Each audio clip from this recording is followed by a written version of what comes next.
Welcome to today's audio explainer series, Legal Matters, Stories of Law and Justice, where we unravel the intricate legal narratives that have the power to shape and transform lives. In each episode, we bring you a story that unfolds in a courtroom or a law chamber and offer you a ringside view into the heart of the legal process. Today, we take a deep dive into Sri Lanka's recently passed online safety bill, which is being debated for its impact on freedom of speech and concerns over the suppression of public dissent. I'm Ashvina Sinnetamby, attorney at law and iProbono's program officer in Sri Lanka, and I'll walk you through this explainer.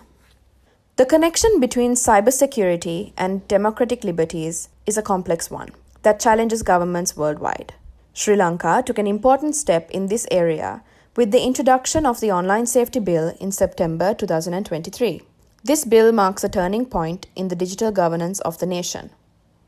While the bill was introduced to regulate specific online content and establish an online safety commission, it is being questioned for its impact on fundamental rights and freedom of expression.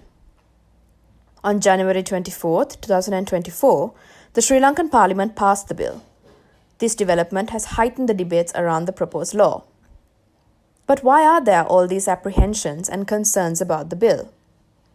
To begin with, it is being critiqued for the sweeping powers that it assigns to the Online Safety Commission.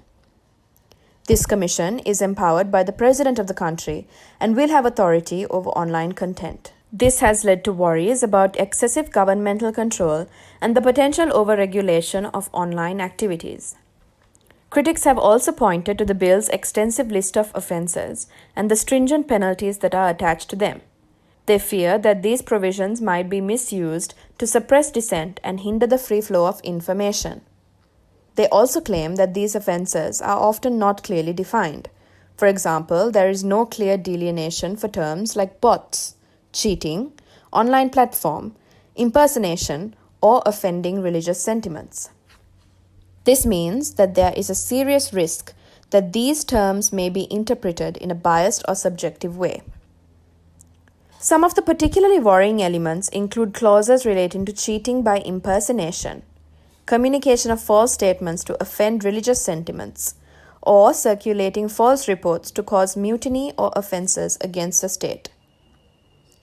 The penalties for these offences include imprisonment for up to 5 years, and/or substantial fines. These provisions can lead to an atmosphere of self-censorship and reluctance by internet users to engage even in legitimate discourse for fear of inadvertently violating ambiguous laws. Interestingly, the bill was introduced alongside the Anti-Terrorism Act. The timing has prompted worries about the potential implications of both these legislations on democracy and human rights in Sri Lanka. Critics believe the bill will have an impact on vulnerable communities, such as children, women, and the LGBT plus people, since the prevalence of online harassment and abuse against them is higher. There is concern that the broad list of offences outlined in the bill could be manipulated to suppress voices, particularly those of women, and lead to censorship or punitive actions for advocacy around long-debated women's rights issues. Marginalized communities may disproportionately bear the burden of these measures, worsening existing social inequalities. Children, especially those lacking sufficient online knowledge, face risks within the digital sphere. While protecting them from online threats is crucial, the extensive offences outlined in the bill may inadvertently impede access to educational materials and hinder age-appropriate discussions on topics of political interest, like reproductive health and legal studies. Similarly, a concern within the LGBT plus community is that the bill may limit open discussions and the creation of support networks in online spaces. There is fear that these provisions could be exploited to silence LGBT plus voices and discriminate against members of the community, for instance, transgender individuals under the notion of impersonation. The law in question reflects a regional trend towards such legislation. An interesting parallel is the Bangladesh Digital Security Act, or the DSA. This act has reportedly been misused to suppress criticism and limit freedom of expression, especially online.